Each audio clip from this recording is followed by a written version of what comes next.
it's Ed here from 10,000 Foot View, and I have another Google Ads quick tip for you today. So one of the things we see a lot when we audit prospect accounts is when they're doing display ads. It could be remarketing, it could be targeted, but generally there's a goal of conversions. What we'll often see in there is while they do a good job of specifying which audiences to target, and that again could be remarketing list people that visited the site in 30 days or took certain actions on the site. Or it could be like a custom intent audience where you're targeting users that maybe are visiting competitor websites or searching for relevant keywords. That tends to be pretty good.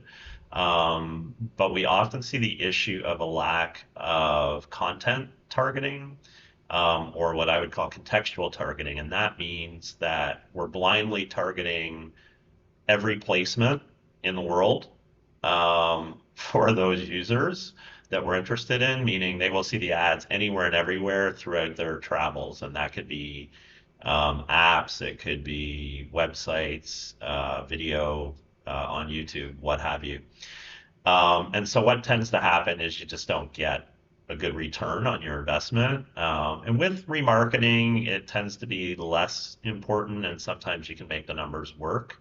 But certainly with other types of targeting, you do need that content or contextual targeting. And the way it works is basically, you're targeting a person that you expect to have an interest in your offer, but then by adding the relevant context or content, you're showing your ads at a time when they're viewing content that's related to what you offer, right? And I'm going to show you some examples of this, but basically what you want to do is layer on this content along with your audiences. Okay, so there are essentially three types of content that you can target, or three ways.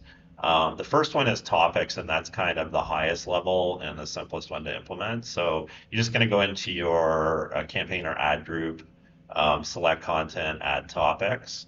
And let's imagine that we are selling treadmills, for example.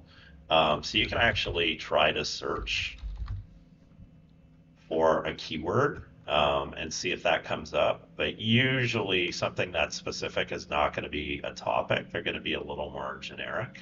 You can see there's bicycles came up, but not treadmills exactly. So you can, though, often go through and you can find relevant stuff. So we can see cardio training equipment, and we can see other stuff. So what you have to be careful of, though, is that, I was just saying, well, you want your ads to be contextual, but if you go too specific and your audience is too small, you find that you might not spend your budget, or you may spend your budget, but the cost per click is prohibitive. And again, that's not going to work for performance. So I would start out by going somewhat broad. If again, treadmills, you could probably include bicycles. There's probably crossover there. You could probably include everything in fitness. And you can of course add each of these subcategories individually, which will just help you with reporting. So I do recommend you do that.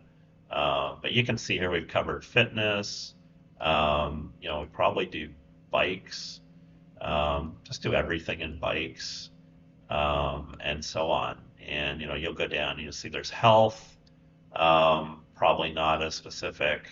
Water activities, then we got sports. So again, there's cycling here, sporting goods, and so on. The other thing you can do instead of adding these through a search is you can just go through kind of the top level topics to find the ones. So, here's beauty and fitness, right? So we scroll down to fitness, and we could include all of fitness, because it's still going to be pretty relevant. And then you can see there's more subcategories here that you can add. You can do weight loss, so it's always worth a scroll through. Even hobbies and leisure, you might find something in here. Recreational, aviation's no good, but clubs and organizations, there might be ones that are for fitness. So again, have a look through and add the ones that are relevant, and start again fairly broad, high level, and add a bunch. And then as you follow the performance, you can start to trim that down, providing you're filling your budget and getting a decent return. So that's topics. Again, that's kind of the high level one. Then the next one down is keywords. And keywords, as it implies, will target any content that contains those keywords.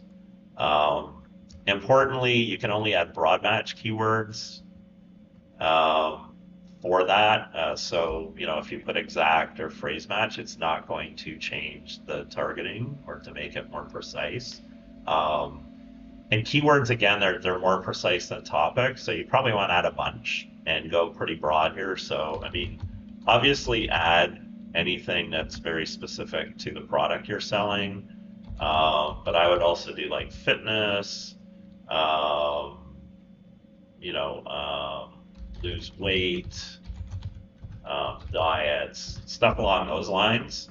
Because people that are looking to buy a treadmill are probably looking to get more fit and also probably lose weight and maybe potentially looking for diets. So again, you don't want to go too cute and, limit the reach of your campaign. So you want to do, keywords that are relatively broad, and then you can obviously check those later. Now, one of the features you have, and it depends on the campaign type and some other factors, is you can choose to use keywords by audience.